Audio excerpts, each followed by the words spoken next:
সবচেয়ে বড় ভুলটা জানো? আমরা সবাই চাই জীবন বদলাক, কিন্তু নিজেরা বদলাতে চাই না। শহরে এক কোণে থাকতো অর্ণব নামে একটা ছেলে। সবসময় তার একটাই অভিযোগ, আমার সাথে সব খারাপ কেন হয়?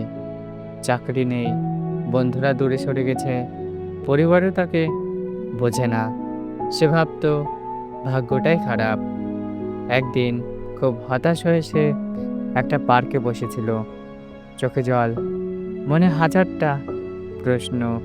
ঠিক তখনই তার পাশে এসে বসলো এক বৃদ্ধ বৃদ্ধ শান্তভাবে বললেন, কেন এত দুঃখ? অর্ণব বিরক্ত হয়ে বলল, আপনি বুঝবেন না, আমার জীবনটাই খারাপ। বুদ্ধ হালকা এসে বললেন, জীবন খারাপ নয়, তোমার ভাবনাটাই খারাপ। অর্ণব রেগে গিয়ে বলল, সবাই দোষ আমার উপরই দেয়, কেউ পরিস্থিতি বোঝেই না। কিন্তু বুদ্ধ একটা প্রশ্ন করলেন, যদি তোমার হাতে একটা গ্লাস থাকে আর সেটা ভেঙে যায়, তুমি কি গ্লাসকে দোষ দেবে, না নিজের হাতকে ঠিক করবে?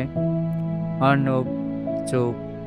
বুদ্ধ আবার বললেন, তুমি সবকিছুকে দোষ দিচ্ছ, কিন্তু নিজেকে একবারও বদলানোর চেষ্টা করেছো?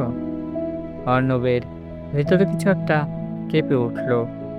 বুদ্ধ তখন বললেন, গৌতম বুদ্ধ বলেছিলেন, তুমি নিজেই তোমার বন্ধু, আবার নিজেই তোমার শত্রু।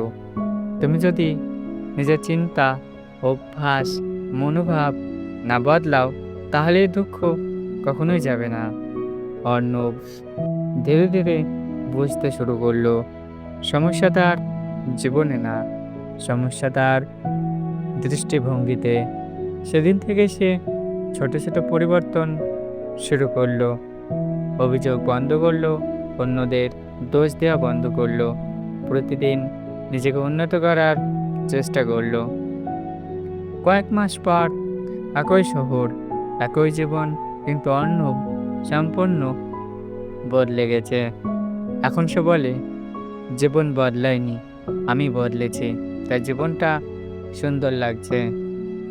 তুমি যদি চাও পৃথিবী বদলাক, তাহলে আগে নিজেকেই বদলাও।